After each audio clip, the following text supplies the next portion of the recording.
धन्यवाद चढ़ाएंगे तो ये दिन काफी नहीं रहेगा। हमारी सोच आपकी सोच नहीं है, आपकी सोच भी हमारी सोच नहीं है। आप कितना महान है। जब जब हम आंसू बहाते हैं हमारे निकट आप रहते हैं। आप कितना महान प्रभु है। हम आपके समान टिट्टियां के समान है, ऐसे पवित्र शास्त्र कहती है। Hallelujah hallelujah hallelujah. हमें एक मन दे दीजिए। आपके वचन को मेरे मुंह पर रख दीजिए। अंतिम दिनों में हम आए हैं, हमें आपके समान बदलना है। आपके दिव्य स्वभाव में भागीदार होने के लिए अपने जीवन को त्याग दिए। हमारी स्वभाव नहीं चाहिए।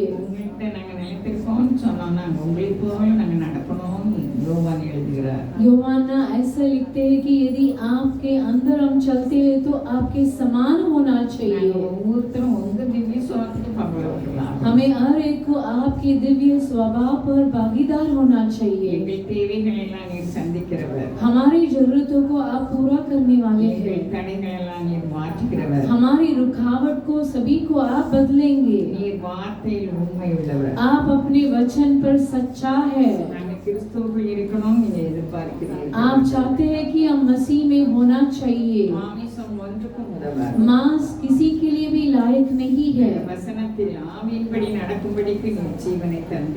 वचन में आत्मा में चलने के लिए अपने जीवन को दे दिए। जो भी पुत्र का है उनके अंदर जीवन है कर पवित्र शास्त्र कहती है। यदि हम आपको विश्वास करते हैं तो हमारे अंदर जीवन है। स्तुति करते हैं परमेश्वर।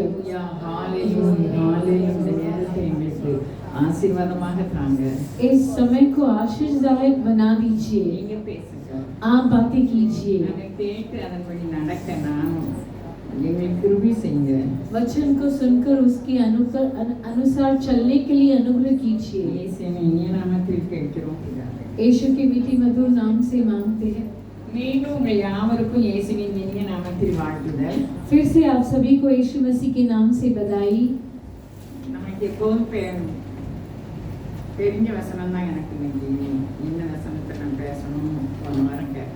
पिछले हफ्ते कौन से वचन के बारे में बातें कर पूछते समय ये जो जाना हुआ वचन ही आया था। ऐसा आया 40वां अध्याय 21वां वचन। கர்த்தருக்கு காத்திருக்கிறவர்களோ புது பலன் அடைந்து கழுகுகளைப் போல செட்டைகளை அடித்து எழுப்புவார்கள். அவர்கள் ஓடினாலும் இழப்படையார்கள், நடந்தாலும் சோர்ந்து போவார்கள். यार காத்திருப்பாங்க நீங்க சொல்லலாம் பாப்போம்। देखिए आप बताइए कौन यहोवा की बाट जोते हैं। यार காத்திருப்பாங்க அவர்களுக்கு அன்பு கூர்ந்து நேசிக்கிறோம்। इब्रानियों 3 அதிகாரம் 3 अध्याय 6 वचन 6 वचन 14 वचन 6 और 14 वचन। கிறிஸ்து அவருடைய வீட்டிற்கு மேற்பட்டவரான குமாரனாக உண்மையுள்ளவராய் இருக்கிறார். நம்பிக்கையினாலே உண்டாகும் தைரியத்தையும் மேன்மை பாராட்டலையும் முடிவு பரிந்த உறுதியாய் பற்றி கொண்டிருப்போம் ஆகி நாமே அவருடைய வீடாய் இருப்போம். நாம் ஆரம்பத்திலே கொண்ட நம்பிக்கையை முடிவு பரியந்தம் உறுதியாய் பற்றி கொண்டிருப்போம் ஆகி கிறிஸ்துவினிடத்தில் பங்குள்ளவர்களாய் இருப்போம்। देखिए वचन के बारे में कौन परमेश्वर को बाट जोएगा।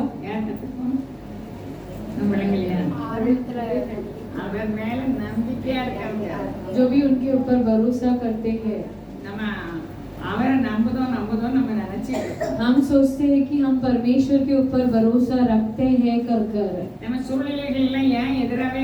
देखिए हमारी परिस्थितियों हमारे विरुद्ध क्यों है। परमेश्वर की क्रिया को जानने के लिए देखिए सब कुछ विरुद्धता में होने दीजिए, लेकिन वो सब कुछ ऐसे ही चला जाएगा। எப்போ कब?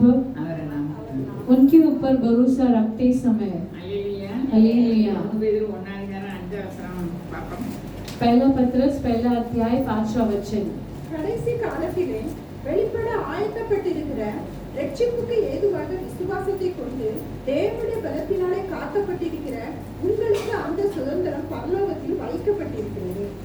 இதுல என்ன இருக்கு? கடைசி காலத்தில் வெளிப்பட ஆயத்தமாக்கப்பட்டிருக்கிற ரட்சிப்புக்கு ஏதுவாக விசுவாசத்தை கொண்டு நம்ம விசுவாசிக்கும் போது தேவ பலன் உண்டாகும். देखिए यहाँ लिखा है कि जब हम विश्वास करते हैं तो भी परमेश्वर की बल होती है वहाँ।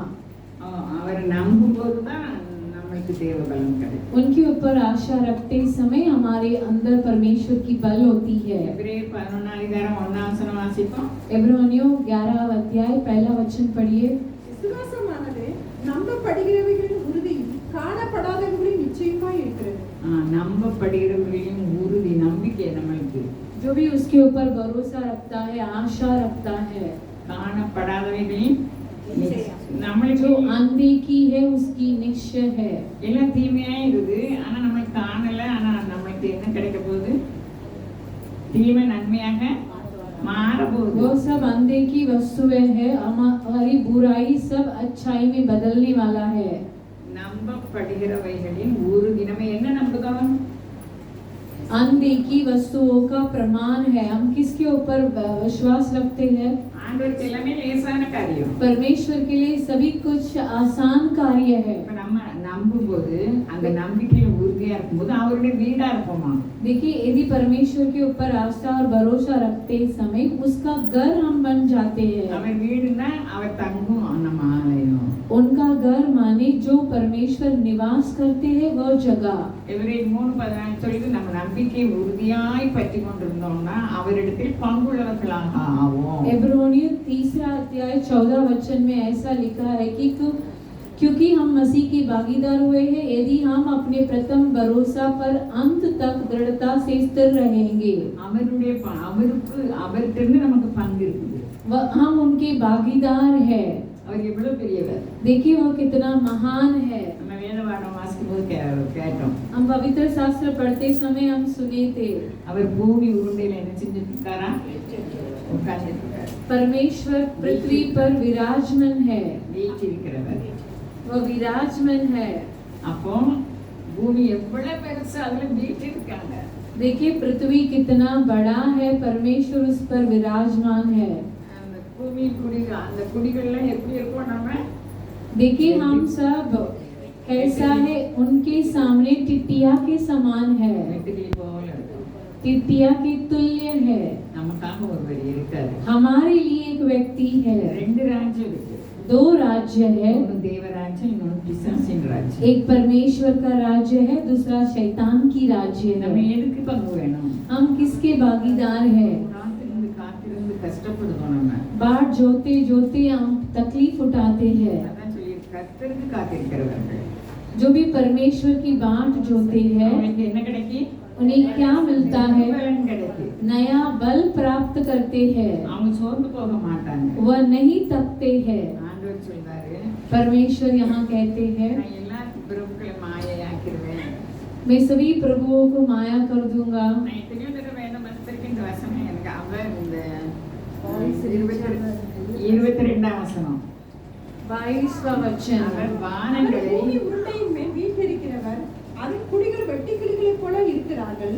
அவர் வானங்களை மெல்லிய திரையாக பரப்பி அவைகளை குடியிருக்கிறவருக்கான கூடாரமாக இருக்கிறார். இது பார்த்துட்டீங்களா? என்னைக்காவது நம்ம இந்த வசனம் எனக்கு வாசிருக்கேன், நான் இதோட புரியல. इस वचन को पढ़ी हो लेकिन इसका अर्थ नहीं समझा। இப்போ அது புது அர்த்தம் தருது. अब तो वह नया अर्थ वहाँ से निकलता है। வானங்களை மெல்லிய திரையாக பரப்பி आकाश को मलमल के समान फैलाता है அவைகளின் குடியிருக்கிறதற்கான கூடாரமாக விரிக்கிறார். और ऐसे तान देता है जैसे रहने के लिए तंबू ताना जाता है। அப்ப அங்க வீட்டை உருவாக்குறாரு. கூடாரம் वहाँ உருவாக்குறாரு. परमेश्वर तंबू बनाता है। எவ்வளவு பெரிய பணக்காரங்களா இருந்தாலும் कितने बड़े ஆக்கிடுறாரு. अमीर होने दीजिए, वो तो कुछ परमेश्वर उन्हें कुछ भी नहीं रखने देते हैं। பிரபுக்களை மாயையா ஆக்கிடுறாரா, प्रभुओं को माया कर देते हैं பூமி நியாயாதிபதிகளை அவாந்தரமாக்குறார்। और पृथ्वी के न्यायी को ऐसे ही छोड़ देते हैं। ஏன் ஆக்குறாரு? ऐसे क्यों छोड़ देते அந்த हैं? பிரபுக்கள் கடவுளை தேடல, वो प्रभुओं परमेश्वर को याद नहीं किए, அவங்க செழிமையா இருக்காங்க, वो खुशी के साथ हरियाली के साथ रहे, உலகத்தில் உள்ளதை அன்பு கூர்ந்தாங்க। संसार और संसारिक कार्य में मगन थे।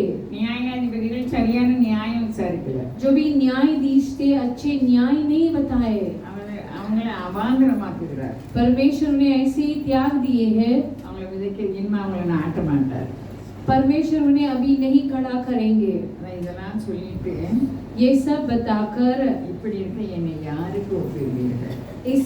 इसके कारण तुम किसके समान बताओगे और किसके तुल्य ठहरोगे? எனக்கு யாரை நிகராக்குவீர்கள்? मेरे सामने किसको आप बताओगे? என்று பரிசுத்தர் சொல்கிறார்। उस पवित्र का यही वचन है। அப்போ நீங்க கண்ணை ஏறிட்டு பாருங்க, உங்களை சிருஷ்டித்தது யாருன்னு கேட்காரு। अपनी आंखें ऊपर उठाकर देखो कितना किसने इनको सिरजाया। இப்படி ஆண்டவருடைய கிரியைகளையும் அவருடைய வல்லமைகளையும் நம்ம சிந்திக்கும் போது நமக்கு ஒரு புது பலன் கிடைக்குது। देखिए परमेश्वर को और उनकी महान कर्म को सोचते समय हमारे अंदर नई बल आ जाती है। இப்ப தேவ ஜனங்களை பார்த்து ஏசாயா தீர்க்கதரிசி மூலமா கர்த்தர் பேசுறாரு। परमेश्वर की प्रजा को देखकर यशायाह भविष्यवाणी 27 வசனத்துல யாக்கோபே இஸ்ரவேலே என் வழி கர்த்தருக்கு மறைவாயிற்று। 27 में लिखा है कि ये याकूब तू क्यों कहता है कि इस्राएल तो क्यों बोलता है मेरे मार्ग यहोवा से छुपा हुआ है। என்றும் என் நியாயம் என் தேவனிடத்தில் எட்டாமல் போகிறது என்றும் நீ ஏன் சொல்லுத? तू ऐसा क्यों कहता है कि मेरी न्याय परमेश्वर के पास नहीं पहुंचा करके? நம்ம காரியங்கள் மாறவே மாட்டேங்குது। देखिए हमारी परिस्थिति न बदलती है, இந்நேரம் சோர்வுக்குள்ளாக்குது, हर दिन हमें थकान पर पहुंचाती है। ஆனா கர்த்தருக்குள் காத்திருக்கும் போது அவர் புதுபலம் தரார்। लेकिन परमेश्वर के अंदर बाट जोते समय परमेश्वर नया बल प्राप्त करते हैं। அல்லேலூயா। हालेलुया। நம்ம எப்பவும் எது முறுமுறுப்பு நம்ம கண்டுபிடணும்। हमें जानना चाहिए कि कौन सा कार्य गुड़गुड़ाना है பைபிளை कर வாசிக்கும் போதே ஒருவர் சொல்லும்போது அதை நம்ம பதிலா அதை ஏற்றுக்கொள்ளாமல் சொல்றது முறுமுறுப்பு। परमेश्वर पवित्र शास्त्र में लिखा है कि कोई भी कुछ वाक्य कहता है उसे ऐसे नहीं स्वीकारना गुड़गुड़ाना है। எபிரேயர் 3 அதிகாரத்துல மோசே தலைமையின் கீழ் போற ஜனங்கள் इब्रानियों 3 अध्याय में मूसा के नीचे चलने वाले लोगों 12 அதிகாரம் 3 அதிகாரம் 12 வசனம் 3 अध्याय 12वां वचन। சகோதரரே, ஜீவனுள்ள தேவனை விட்டு விலகுவதற்கு ஏதுவான அவிசுவாசமுள்ள பொல்லாத இருதயம் உங்களில் ஒருவனுக்குள்ளும் இராதபடிக்கு நீங்கள் எச்சரிக்கையாக இருங்கள். அல்லேலூயா। அல்லேலூயா। ஆண்டவரால் இதெல்லாம் செய்ய முடியாது அப்படின்னு விசுவாசியாம இருக்கக்கூடாது। மோசே தலைமையின் கீழ் அவங்க போனாங்க, கானான் தேசத்துக்கு போறது ஒவ்வொரு நாளும் நம்ம அதை தியானிக்கலாம்। देखिए कानान देश की यात्रा में मूसा के द्वारा चल रहे थे, हर एक कार्य को हम जान सकते हैं। நிறைய அற்புதங்களை செய்தாரு, அதிசயங்களை செய்தாரு, ஆனா அவங்க உடனே மறந்து போறாங்க। वह लोग कई अद्भुत और चमत्कार को देखे थे लेकिन वो तुरंत उसे भूल जाते हैं। இப்போ விசுவாசம் நம்மளை கர்த்தர்கிட்ட சேர்க்குது। देखिए यहाँ लिखा है कि विश्वास हमें परमेश्वर के पास पहुंचाती है। அவிசுவாசம் என்ன செய்யுது? अविश्वास क्या करती है? அவனுக்கு வந்து நம்மளை பிடிக்குது, उनसे परमेश्वर से हमें अलग कर देती है। அவனால் செய்ய முடியாத காரியம் ஒண்ணுமே இல்லை, उनसे नामुमकिन कार्य कुछ भी नहीं है। ஜெபிக்க ஜெபிக்க அவர் வசனம் தருவார்। प्रार्थना करते करते परमेश्वर वचन को भेजेंगे। हमें थकना नहीं நம்ம चाहिए। நினைவா இருக்காரு, परमेश्वर हमारी याद में நம்ம है, வெட்கப்பட்டு போக விடவே மாட்டார்। हमें लज्जित नहीं कराएंगे। நிந்தனைகள் போராட்டம் வந்தும் தேவன் தாங்கினாரே, நிந்தனைகள் போராட்டம் வந்தும் தேவன் தாங்கினாரே, நேசரோடி என்னில் பறக்க நேசருக்காய் ஜீவித்திடுவே, நேசரோடி என்னில் பறக்க நேசருக்காய் ஜீவித்திடுவே, நம்புவே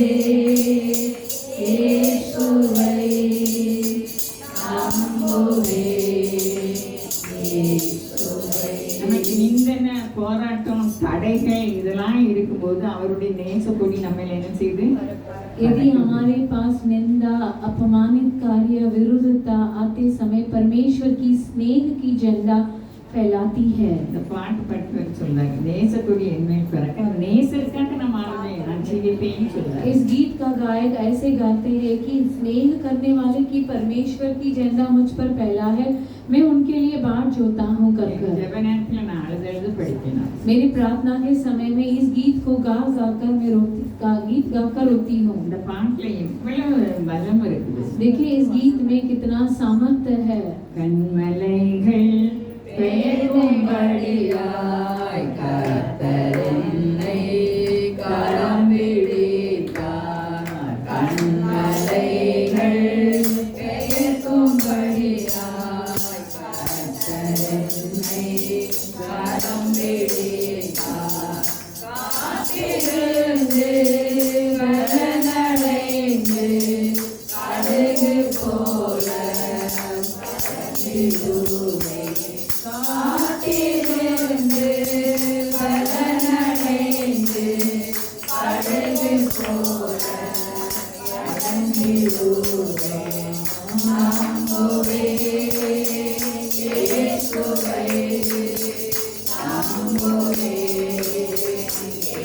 கண்மலைகள் பேசுவது என்னது எப்படி चट्टान को फाड़ना मतलब நமக்காக அவர் ஜீவனையே கண்மலையாகி கிறிஸ்து ஜீவனையே கொடுத்து चट्टान मसीह अपने लिए हाँ उनके जीवन को त्याग कर நம்மளை திரும்ப வாங்கியிருக்காரு। हमें फिर से वापस ले लिए। எல்லா சுதந்திரத்தையும் நமக்கு தந்துட்டாரு। सभी स्वतंत्रता को परमेश्वर दे நாம் दिए। வாழ்க்கை மாத்திரம் கிறிஸ்துவுக்குள் இருக்கணும்।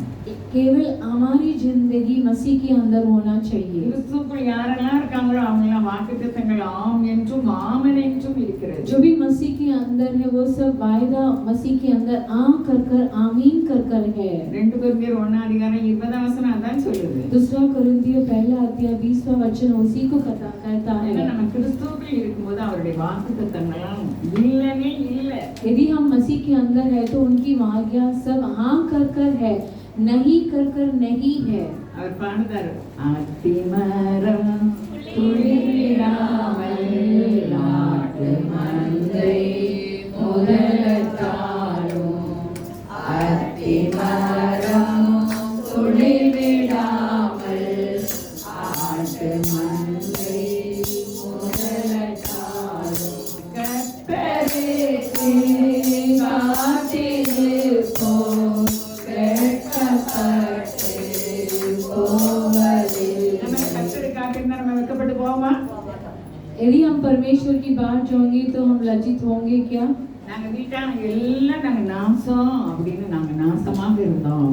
हमारे पूरा परिवार नाश कर नाश बना था। நாங்க இல்லாம போயிருவோம்। हम तो नहीं रहने वाले थे, वैसे होना था। நேசக்குடி எங்க மேல பறந்து लेकिन उनके स्नेह की झंडा हमारे ऊपर फैलाया गया। நீரின் பள்ளத்தாக்குல உருவ நடந்தாலும் அவர் வார்த்தை அனுப்பிட்டே இருந்தாரு। आंसुओं की तराइयों के बीच पर हम चलकर आए, लेकिन परमेश्वर लगातार उनके वचन को बेचते थे। அவர் उन्में தேவன்। वह सच्चा परमेश्वर है। Hallelujah hallelujah. இதே மாதிரி காமராஜ் நகர்ல ஒரு வீட்ல ஒரே பிசாசு போறாங்க। इसी के समान कामराज नगर में एक भी और दूसरे घर पर ऐसे पूरा शैतान की क्रिया होता था। ஒவ்வொருத்தரும் நல்லா இருந்தாங்க। उनके बच्चे बहुत अच्छे थे। திடீர்னு மென்டல் ஆயிட்டாங்க। अचानक एक तो पागलपन हो गया, பண்ணிட்டான்। एक तो आत्महत्या कर दिया। அவன் கூட இருந்தவன் ஃபாரின்ல இருந்தான்। उनके भाई फॉरेन में काम करते थे। அழகா இருப்பான், சுருட்ட முடியும் புள்ளி நகம் போட்டு அப்படி வந்து இறங்கினான்। वो बहुत सुंदर था, बहुत उनके घुंघरू बाल था और गले पर सींग का वो नखून का चेन भी पहनकर इंडिया आया था। அவனும் மைண்ட் சேஞ்ச் ஆயிட்டான்। उनका भी माइंड बदलकर पागल கடைசி हो பையன் गया। இருந்தான்। கொஞ்சம் நல்லா இருப்பான், பிறகு நல்லா இருக்க மாட்டான்। और जो लाडला बेटा था वो भी वैसे ही आधा पागलपन होकर गया। அவன் கல்யாணம் முடிச்சிருக்கான்। वो तो शादी होकर अभी ஏன்னா है, எல்லாரும் போல இல்ல। लेकिन सभी मनुष्य के समान नहीं है। மைண்ட் சேஞ்ச் ஆயிட்டாங்க। उनकी माता को भी पागलपन हो गया। ஃபாரின்ல இருந்து வந்த பையன் அந்த அம்மாவை விரட்டி அடிப்பான்। யாருமே என்னன்னே கேட்க மாட்டாங்க। उस फॉरेन में जो आया वो लड़का अपने माँ को दौड़ा कर मारता था, लेकिन कोई भी नहीं पूछता था क्यों मारता है कर कर। குடும்பத்தின் மத்தியில நாங்களும் போராட்டங்கள் சந்திச்சோம். उन्हीं परिवार के बीच में भी हम भी समस्या उठाए थे। அவங்களுக்கு நாங்க நல்லவங்க கிடையாது. उनसे हम अच्छे नहीं थे। ஆண்டவரை பற்றிக்கொள்ள வேண்டிய பிரகாரம் பற்றிக்கொள்ளாவிட்டாலும் நிந்தனைகள் போராட்டம் வந்தும் நீதியின் தேவன் என்ன செஞ்சாரு? परमेश्वर को जैसा प्रेम जताना चाहिए तो वैसा नहीं दिखाए थे, लेकिन परमेश्वर आंसुओं की तराई पर நேசக்கூடிய நமக்கு தந்தார். उनके स्नेह की झंडा को हमें दिए। அப்போ அவர் நமக்காக உயிரையே கொடுத்தவர், அவரோடு கூட மற்ற எல்லாத்தையும் எப்படி தராம இருப்பாரு? देखिए वह परमेश्वर खुद का जीवन त्याग दिए, उनके साथ और कुछ भलाई कैसे नहीं देंगे? அவரை நம்புறதுல தான் பலன் இருக்கு. उनके ऊपर आशा रखना ही बल है। ஆராய்ந்து பார்த்தேன், அவருடைய வசனம் பரிசுத்தம். अब मैं जांच कर देखने लगी कि उनकी वचन पवित्रता है। அவர் வசனத்தின்படி நடக்க நம்ம பரிசுத்தவான்களாக மாறுறோம். उनके वचन के अनुसार चलते समय हम पवित्र हो जाते हैं। சாலமோன் சொல்றாங்க, सुलेमान कहते हैं, நீதிமொழிகள் 4:20 இருந்து 22 வரை, नीति वचन 14 अध्याय 20 से 22 तक। என் மகனே, என் வார்த்தைகளை கவனி, என் வசனங்களுக்கு உன் செவியை சாய். அவைகள் உன் கண்களை விட்டு பிரியாது இருப்பதாக. அவைகள் உன் இருதயத்துக்குள்ளே காத்துக்கொள். அவைகளை கண்டுபிடிக்கிறவர்களும் அவைகள் ஜீவனும் அவர்கள் உடலுக்கெல்லாம் ஆரோக்கியமுமா. எல்லா காவலோடும் இருதயத்தை காத்துக்கொள். போதும் 22 வரை. அல்லேலூயா. இந்த வார்த்தை நமக்கு ஆரோக்கியத்தை தருது, செழிமையை தருது. इस वचन आरोग्यता देती है और हरियाली भी देती है। சாலமோன் சொல்றாரு, ஆண்டவருடைய வார்த்தை, என் மகனே என் வார்த்தைகளை கவனி. முதலாவது நம்ம அவருடைய வார்த்தைகளை கவனிக்க வேண்டும். सुलेमान कहता है कि ये मेरे पुत्र मेरे वचन ध्यान देकर सुन। என் வசனங்களுக்கு உன் செவியை சாய். और अपने कान मेरी बताओ पर लगा। வார்த்தைகளை கவனிக்கணும், அவருடைய வசனங்களுக்கு நம்ம செவியை என்ன செய்யணும்? நம்மளை தாழ்த்தணும். वचन पर ध्यान लगाना है और कान भी लगाना है। வசனத்துக்கு எவ்வளவு வல்லமை இருக்குது. देखिए वचन के लिए कितना सामर्थ्य அது है। நம்ம கண்களுக்கு மறைவா இருக்குது. वह अपने हमारे आंखों को अंधे की है। அல்லேலூயா. அல்லேலூயா. அவர் சொல்றாரு, என் மகனே என் வார்த்தைகளை கவனி, என் வசனங்களுக்கு உன் செவியை சாய். ये मेरे पुत्र मेरे वचन ध्यान देकर सुन और अपने कान मेरी बातों पर लगा। அவைகள் உன் கண்களை விட்டு பிரியாது இருப்பதாக. इनको अपनी आंखों की ओट न होने दे। நம்ம கண்களுக்கு அந்த வசனமே வந்துட்டு இருந்தா நம்ம எப்படி இருப்போம்?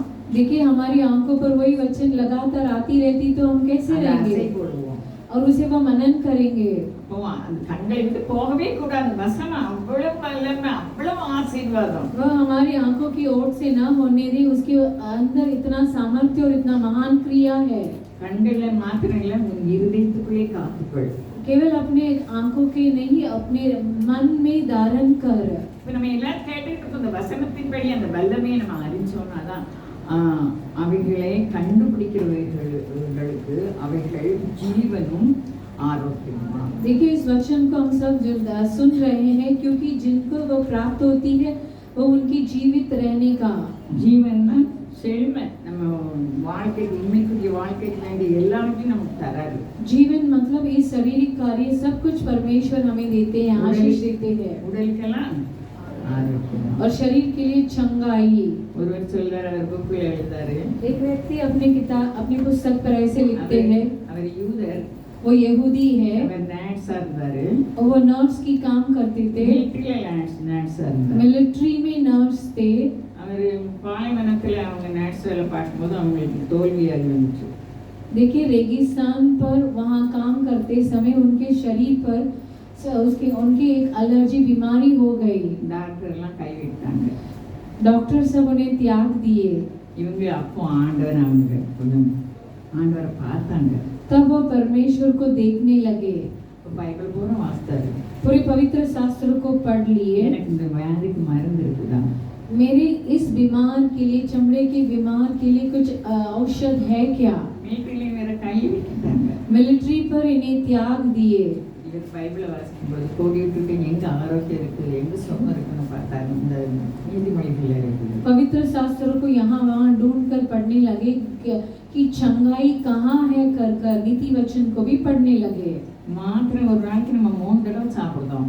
देखिए हम दवा एक दिन पर 3 बार लेते हैं। இவன் என்ன செஞ்சாருன்னா, ये व्यक्ति क्या किए? ஒரு சத்தம் இருக்கு வந்துச்சாங்க. இந்த வசனத்துல எல்லாமே எழுதிருக்குது அப்படின்னு. एक ध्वनि एक आवाज उनके पास आया कर कर इस वचन पर सब कुछ है कर कर இதுதான் எனக்கு மருந்து. यही मेरे लिए दवा है कर कर सोचने लगे. 3 தடவை காலையில மத்தியானம் சாப்பிடறதுக்கு முன்னால இந்த வசனத்தை சொல்வாராம். 3 बार खाना खाने के पहले सुबह दोपहर में शाम को कहते थे. அர்த்தத்தோட சொல்வாராம். अर्थ के साथ कहते थे. என் மகனே என் வார்த்தைகளை நான் அவருடைய வார்த்தையை கவனிக்கணும். ए मेरे पुत्र मेरे वचन में मुझे उनकी वचन पर ध्यान देना है. என் வசனங்களுக்கு உன் செவியை சாய். और अपने कान मेरी बातों पर लगा है कर कर लिखा है. அவைகள் உன் கண்களை விட்டு பிரியாது. और इनको अपनी आंखों की ओट न होने दे. உன் இருதயத்துக்குள்ள வசனத்தை காத்துக்கணும். वरना अपने मन में धारण कर कर कर காத்துக்கொள்ளும் போது நம்ம அதை கண்டுபிடிக்கிறோம். उसे धारण करते समय हम उसे पा लेते हैं. அவைகளை கண்டுபிடிக்கிறவர்களுக்கு அவைகள் ஜீவன், ஆரோக்கியம், பலன், ஐஸ்வர்யம். और जो भी उसका प्राप्त होती है वह उनके जीवन उनके शरीर के लिए चंगाई और कारण भी होता है உடலுக்கெல்லாம் ஆரோக்கியம். और पूरे शरीर पर चंगाई. 3 தடவை இந்த ஏவா தன்னை தாழ்த்தி ஜெபம் பண்ணி மருந்து சாப்பிடும்போது அந்த அட்டையில பாட்டில எழுதியிருக்க மாதிரி சாப்பிடுதோம், அதே மாதிரி இந்த வசனத்தையே தியானிச்சு देखिए उस दवा की चिट्ठी पर कैसा लिखा है उस पे उसे पढ़कर हम उसे लेते हैं. उसी समान इस यहूदी ने ऐसे वचन को धारण किया. அப்படி கொஞ்சம் கொஞ்சமா இல்லாமே போயிடும். ऐसे थोड़े थोड़े से उनकी बीमारी उनसे हट गया. அவர் சொல்றாரு, நான் எப்போதும் இந்த வசனத்தின் மூலமா தான் எனக்கு சுகம் இல்லை, மருந்து சாப்பிட்டு நமக்கு சுகம், மருந்துலேயே அவர் வச்சிருக்காரு. देखिए वो कहते हैं कि इस वचन द्वारा भी परमेश्वर चंगा देते हैं, दवाई के द्वारा भी परमेश्वर चंगाई करते அவருடைய हैं. வார்த்தை தான் இயேசு, இயேசு தான் வார்த்தை. उनके वचन ही यीशु मसीह है, यीशु मसीह ही उनके वचन है. அப்போ நம்ம பக்கத்துல உள்ளவங்களுக்கு எப்படி இருக்கும், குடும்பத்துல எப்படி இருக்கும், சபையில எப்படி இருக்கும். देखिए अपने बगल के पड़ोसी में कैसे है, आजू बाजू में कैसे है, हमारे बर्ताव पड़ोसी के पास कैसा है, कलीसिया में कैसा है. லூக்கா 16:10-11 வாசிப்போம். लूका 16 अध्याय 9-10 वचन को पढ़ेंगे. கொஞ்சத்திலே உண்மையுள்ளவன் அநேகத்திலும் உண்மையுள்ளவனாய் இருக்கிறான். கொஞ்சத்திலே அநீதியுள்ளவன் அநேகத்திலும் அநீதியுள்ளவனாய் இருக்கிறான். அநீதியான உலக பொருளை பற்றி நீங்கள் உண்மையாய் இராவிட்டால் யார் உங்களை நம்பி உங்களிடத்தில் மெய்யான பொருளை ஒப்புவிப்பார்கள்? அடுத்த வசனம். வேறொருவருடைய காரியத்தில் நீங்கள் உண்மையுள்ளவர்களாய் இராவிட்டால் உங்களுக்கு யாதொன்றை சொந்தமாக கொடுப்பவர் யார்? இந்த உலக காரியத்துல, அடுத்தவங்க காரியத்துல நம்ம உண்மை உள்ளவங்களா இல்லட்டா எப்படி நம்ம பெரிய காரியத்தை நம்ம உனக்கு தர முடியும்னு வேதம் சொல்லுது. देखिए इस संसार में पड़ोसी के कार्य में हम सच्चाई नहीं रहेंगे तो परमेश्वर महान कार्य को हमारे भरोसे में कैसे देंगे?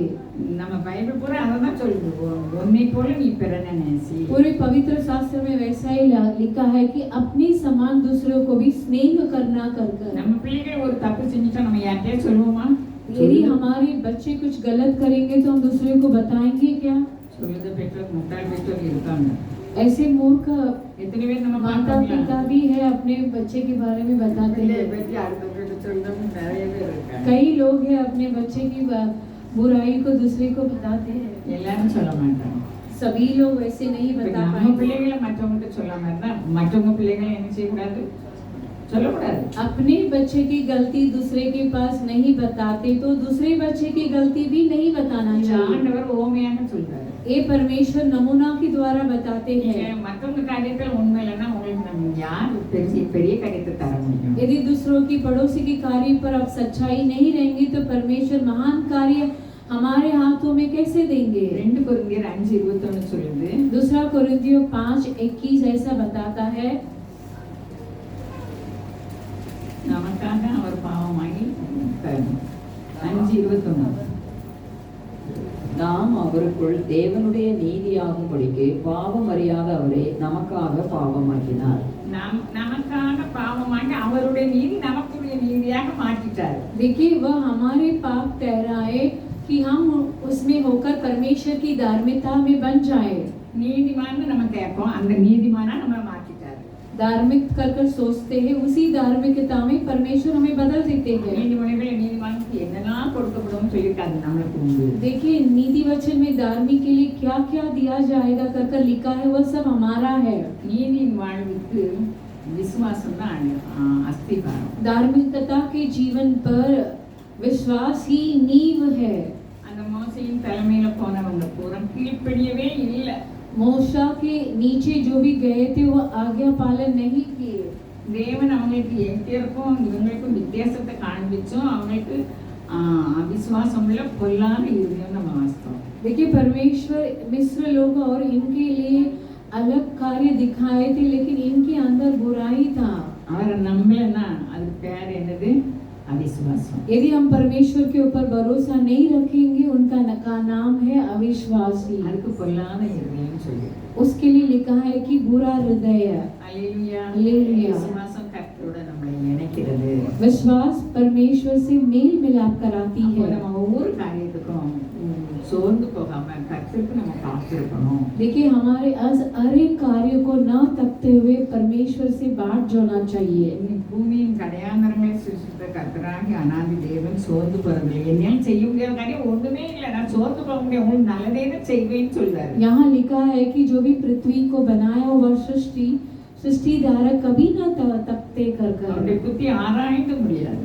उनकी बुद्धि ना पा पाएंगे. நமக்கு நன்மை செய்யணும்னு அவர் எதிர்பார்த்துட்டு இருக்காரு. हमारे लिए भलाई कार्य करने के लिए परमेश्वर बाट जोते हैं. நம்ம எதிர்பார்த்திருக்கிற நன்மை நமக்கு தரணும்னு அவர் எதிர்பார்க்கிறார். जो भी हम चाहते हैं वो आशीष को देना है कर परमेश्वर बाट जोते हैं. அதுக்கு நமக்கு விசுவாசம் வேணும், நம்பிக்கை வேணும், நன்றியுள்ள இருதயம் வேணும். उसके लिए हमारे अंदर परमेश्वर के लिए विश्वास चाहिए, भरोसा चाहिए और धन्यवाद भरा हुआ हृदय भी चाहिए.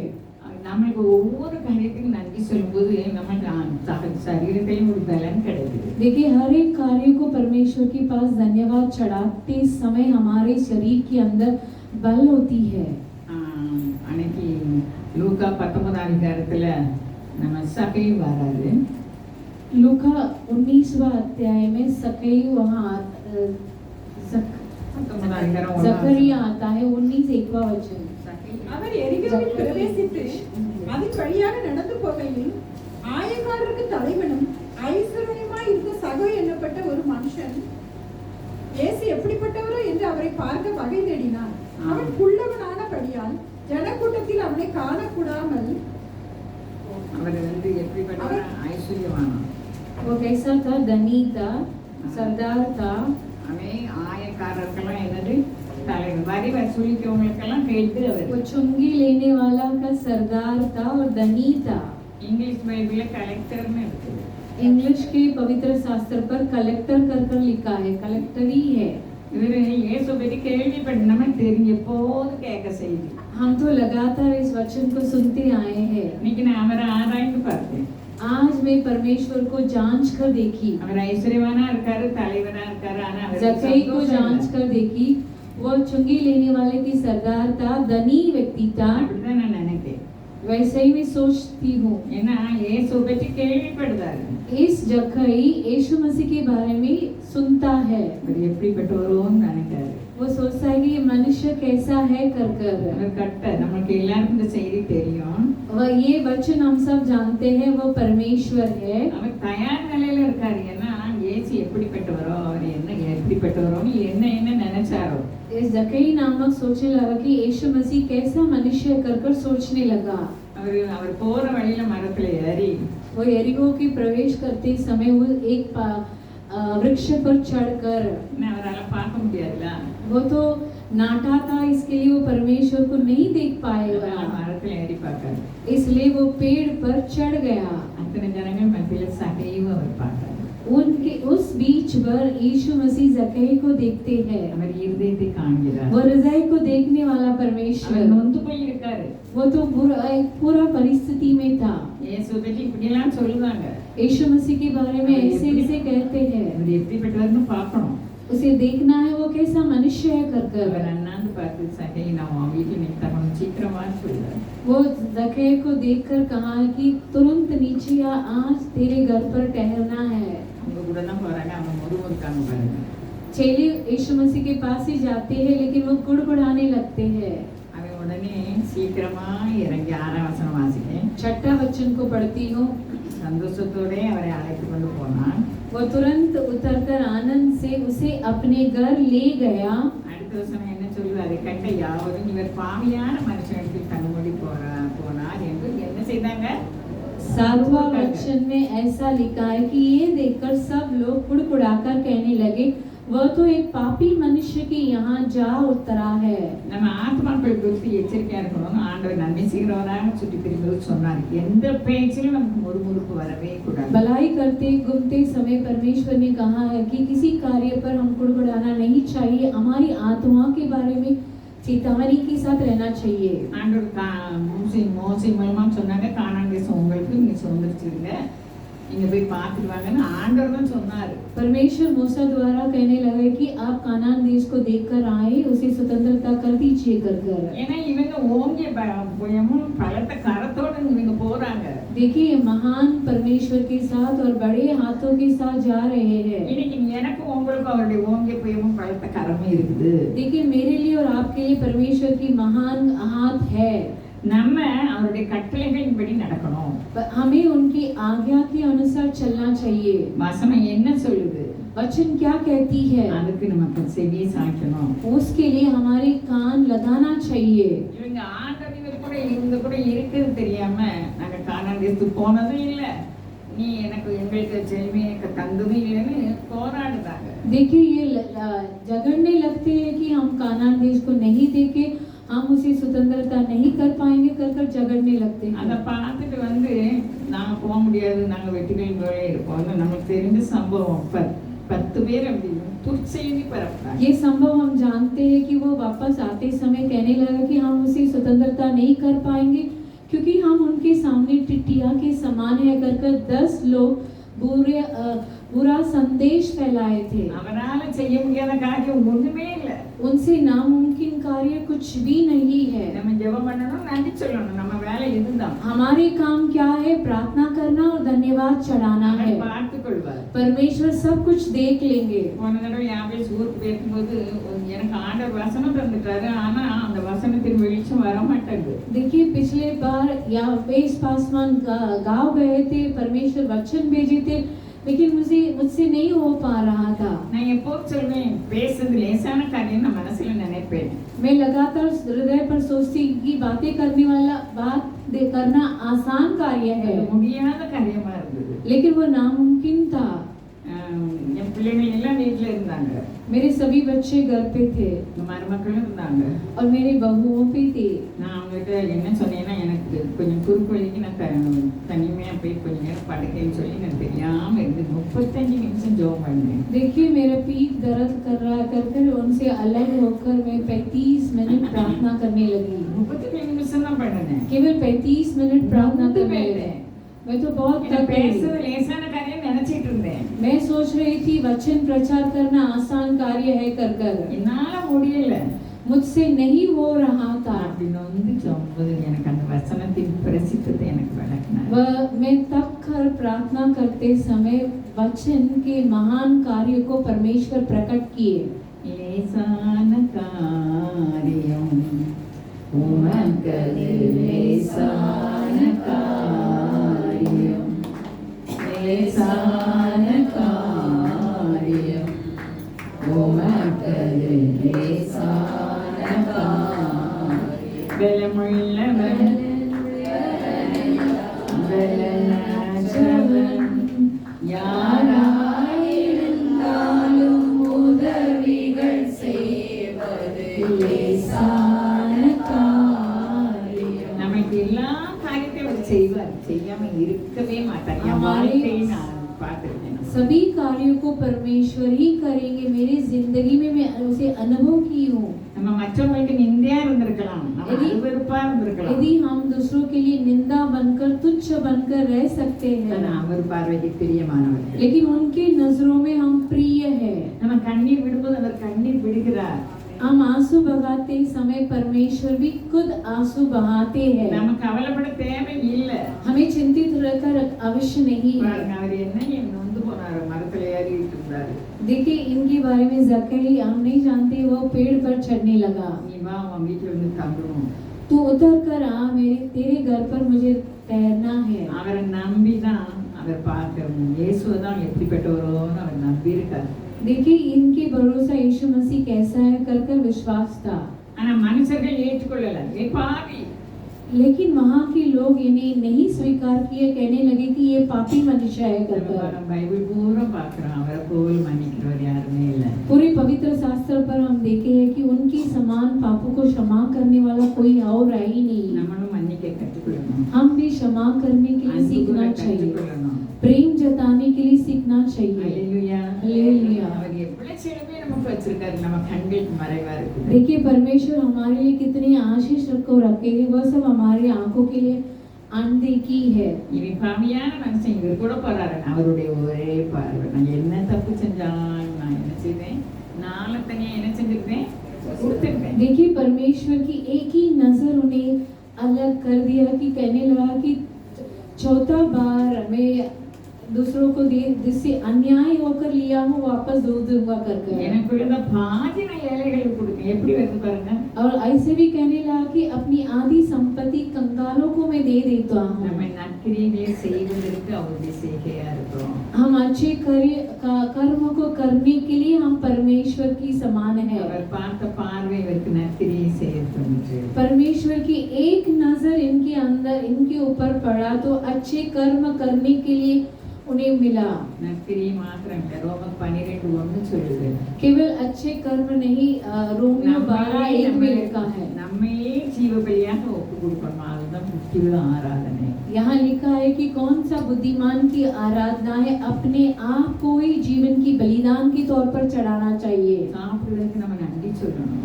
जो भी भोजन करते समय धन्यवाद चढ़ाना चाहिए। அதனால நான் என்ன செய்வேன்னா, எத்தனை தடவை நான் செய்தி கொடுத்தாலும் நன்றி சொல்லணும் இருந்தாலும் சரி நன்றி சொல்ல முடியும். முதல்ல வாயில வச்ச பிறகு ஐயோ நன்றி சொல்லலையே. इतना बार भी प्रचार करती हो कि पहले क्या करती थी, भोजन आते ही तुरंत मुंह में डाल देती थी। இப்போ எனக்கு வர பிறகு நான் வர ஞாபகமா நன்றி சொல்லுவேன். मेरे बीच में अभी कमजोर आते समय मैं याद से परमेश्वर को भोजन आते ही धन्यवाद चढ़ाकर फिर मैं भोजन करती हूँ। எல்லாரும் இந்த தோசை தாள் தோசை நேற்று ராத்திரி சாப்பிட்டு அது பெரிய தோசை 2 சாப்பிட்டாங்க. कल रात को घर पर सभी पतला सा डोसा बनाकर 2 खाए थे। நான் வேற தோசை சாதா தோசை தான் கேட்பேன். मैं तो सादा डोसा ही पूछती हूँ। மருமகா சுட்டு போட்ட எல்லாரும் நான் 3 சாப்பிட்டேன். मैं तो 3 डोसा खाई। ராத்திரி முழுவதும் நான் பட்ட பாடு 2 தோசை சாப்பிட்டு சும்மா தானே இருக்கணும். पूरी रात पर मेरे अंदर समस्या आने लगी, केवल मुझे 2 डोसा ही खाना था। நான் ஜெபம் பண்ணி தான் சாப்பிட்டேன். मैं तो प्रार्थना करके ही भोजन நன்றி சொன்னேன். धन्यवाद चढ़ाई। அப்போ மிஞ்சி சாப்பிட்டாலும் டைஜஸ்ட் ஆகாது. ज्यादा खाएंगे तो भी हजम नहीं होगा। புதுசா தட்டி வச்சு சுட சுட வச்சு சுட்டு போட்டோன்னே எனக்கெல்லாம் 3 தந்துருன்னு சொல்லிட்டு गरम गरम डोसा देखते ही मैं बोलने लगी मुझे 3 दे देना தடுக்க कर। முடியல, எந்திரிக்க முடியல. मुझे लेटने नहीं हुआ, उठने भी नहीं हुआ, நான் நன்றி சொல்றதுக்கு பலன் இருக்கு. लेकिन धन्यवाद चढ़ाई थी, इसके लिए मेरे अंदर बल आई। அதுக்கு பலன் இருக்கு, அதுக்கு பலன் இருக்குது. उसके अंदर बल है और उसके अंदर भी நான் बल உங்களுக்கு है। முன்னாலே செய்தியில கொடுத்திருக்கேன். ये तो मैं पहले ही तुमसे कह चुकी हूँ। 1 தீமோத்தேயு 4:4-5. पहले तिमोथी 4 अध्याय 4 और 5वां वचन। தேவன் படைத்ததெல்லாம் நல்லதாய் இருக்கிறது, ஸ்தோத்திரத்தோட ஏற்றுக்கொள்ளப்படவும் ஆகி ஒன்றும் தள்ளப்படத்தக்கது அல்ல. அது தேவ வசனத்தினாலும் ஜெபத்தினாலும் பரிசுத்தமாக்கப்படும். நம்ம சாப்பிடுற ஆகாரம் பூரா பரிசுத்தமாச்சுன்னா இப்போ பள்ளியெல்லாம் வீட்டுக்கு வருதுல, பள்ளி வீட்டுல ஒரு பள்ளி எல்லா பள்ளியும் அப்பா அடிச்சு போட்டுருவாங்க. देखिए छिपकली तो घर पर आती है। அது நான் सोचा अभी देखना पायसन அது. देखिए उसकी जबान को ऐसे लंबा चढ़ाती है, उसमें कितना विष है। அதனால இந்த பாம்பில் அவ்வளோ பள்ளி கிடையாது, நம்ம ஊரில் தான் ரொம்ப பள்ளி. எதுவுமே நம்ம சோத்திரம் பண்ணி சாப்பிட்டோம்னா मुंबई में छिपकली नहीं है, इतना नहीं है, गांव में बहुत है।